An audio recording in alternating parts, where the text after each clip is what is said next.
ಇತ್ತ ಮೈಸೂರು ಅರಮನೆಯಲ್ಲಿ ಮತ್ತೆ ರಾಜವೈಭೋಗ ಮರುಕಳಿಸಿದೆ. ಅರಮನೆಯ ದರ್ಬಾರ್ ಹಾಲ್ನಲ್ಲಿ ಮಹಾರಾಜ ಯದುವೀರ್ ತಮ್ಮ ಮೊದಲ ಖಾಸಗಿ ದರ್ಬಾರ್ ನಡೆಸಿದರು.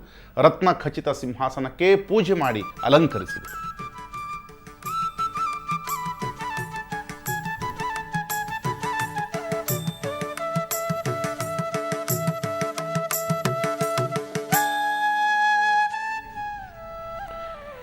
ಇದು ಅರಮನೆಯ ಒಳಭಾಗದಲ್ಲಿ ಯದುವೀರ್ ಅವರ ಮೊದಲ ಖಾಸಗಿ ದರ್ಬಾರ್ನ ಚಿತ್ರಣ. ಈಗಾಗಲೇ ರತ್ನಖಚಿತವಾದಂಥ ಸಿಂಹಾಸನಕ್ಕೆ ಪೂಜೆ ಮಾಡಿ ಅಲಂಕರಿಸಿ ತದನಂತರ ಸಿಂಹಾಸನ ರೋಹಣವನ್ನು ಮಾಡಿದಂತಹ ಯದುವೀರ್ಗೆ ಇದು ಮೊದಲ ಖಾಸಗಿ ದರ್ಬಾರ್ ಆಗಿರುವಂಥದ್ದು. ಹಾಗಾಗಿ ಅರಮನೆಯ ಒಬ್ಬ ಹೊಸ ಮಹಾರಾಜನನ್ನು ಖಾಸಗಿಯಾಗಿ ಕಾಣುವಂತಾಗಿದ್ದು ಮತ್ತು ಅಲ್ಲಿ ವಿಶೇಷವಾದಂತಹ ಒಂದು ಸಂಭ್ರಮ ಕಳೆಕಟ್ಟಿತ್ತು.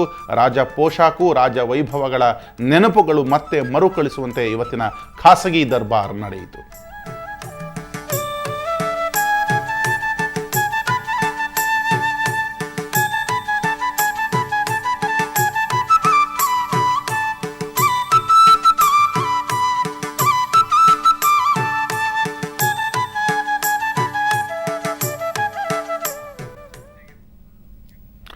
ಸುದ್ದಿ ಮುಂದುವರಿಯುತ್ತೆ ಒಂದು ಬ್ರೇಕ್ ನಂತರ.